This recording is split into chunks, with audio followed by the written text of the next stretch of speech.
بسم الله الرحمن الرحيم.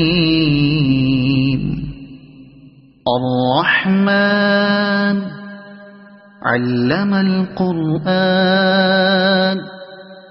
خلق الإنسان علمه البيان. الشمس والقمر بحسبان والنجم والشجر يسجدان. والسماء رفعها ووضع الميزان ألا تطغوا في الميزان وأقيموا الوزن بالقسط ولا تخسروا الميزان. والأرض وضعها للأنام فيها فاكهة والنخل ذات الأكمام والحب ذو العصف والريحان. فبأي آلاء ربكما تكذبان. خلق الإنسان من صلصال كالفخار وخلق الجان من مارج من نار. فبأي آلاء ربكما تكذبان. رب المشرقين ورب المغربين. فبأي آلاء ربكما تكذبان. مرج البحرين يلتقيان بينهما برزخ لا يبغيان. فبأي آلاء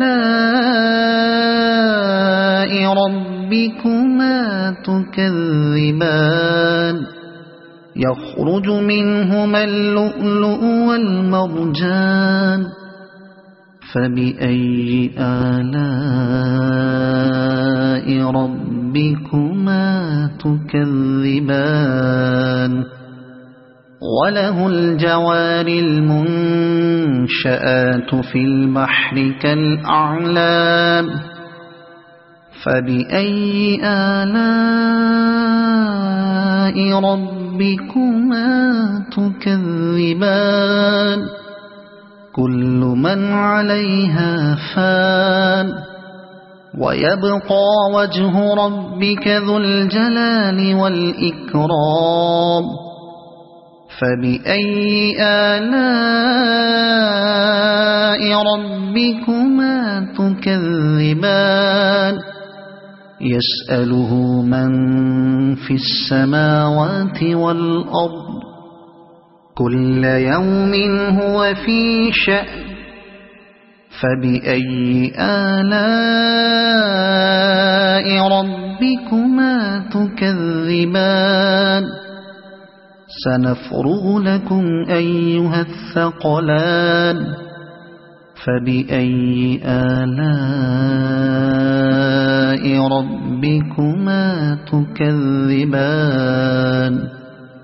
يا معشر الجن والإنس إن استطعتم أن تنفذوا من أقطار السماوات والأرض فانفذوا لا تنفذون إلا بسلطان.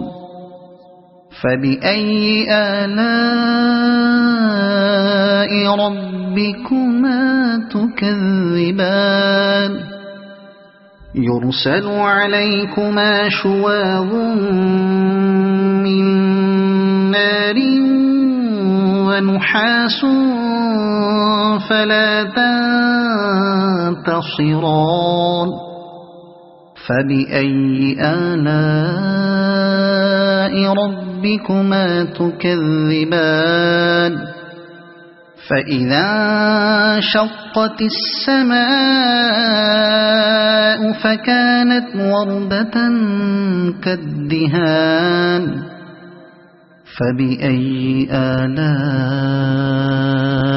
ربكما تكذبان فيومئذ لا يسأل عن ذنبه إنس ولا جان فبأي آلاء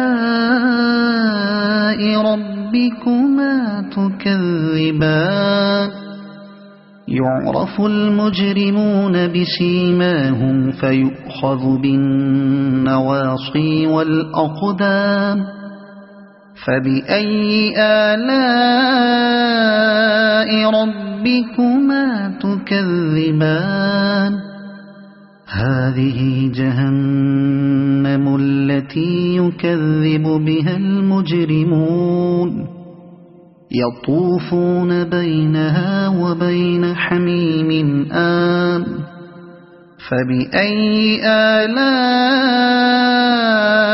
ربكما تكذبان ولمن خاف مقام ربه جنتان فبأي آلاء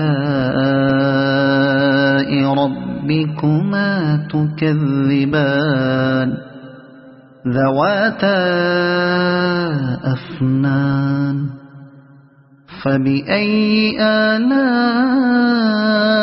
ربكما تكذبان فيهما عينان تجريان فبأي آلاء ربكما تكذبان فيهما من كل فاكهة زوجان فبأي آلاء ربكما تكذبان متكئين على فرش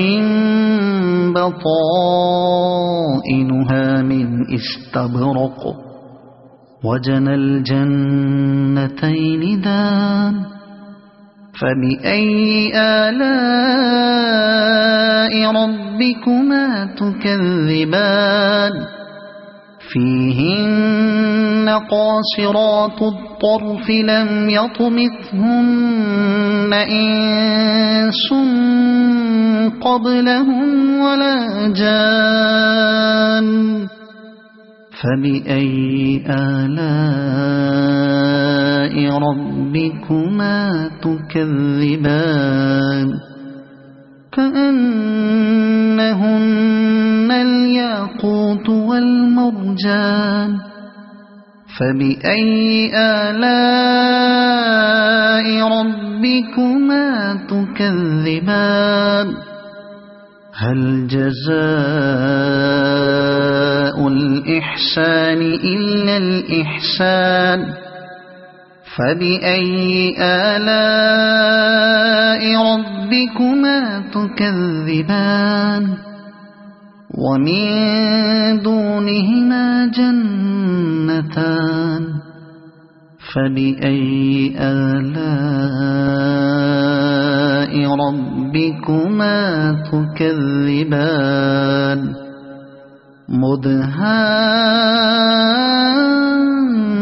مدهامتان فبأي آلاء ربكما تكذبان فيهما عينان نضاختان فبأي آلاء ربكما تكذبان فيهما فاكهة ونخل ورمان فبأي آلاء ربكما تكذبان فيهن خيرات حسان فبأي آلاء ربكما تكذبان حور مقصورات في الخيام فبأي آلاء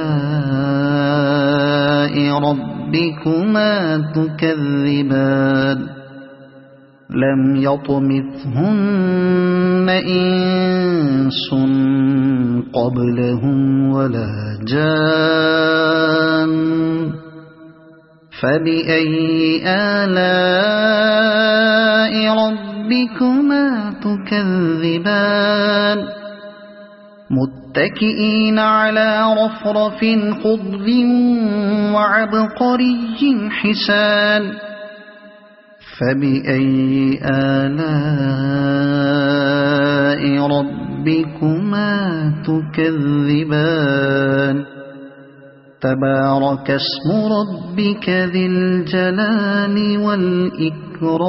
والإكرام صدق الله العظيم.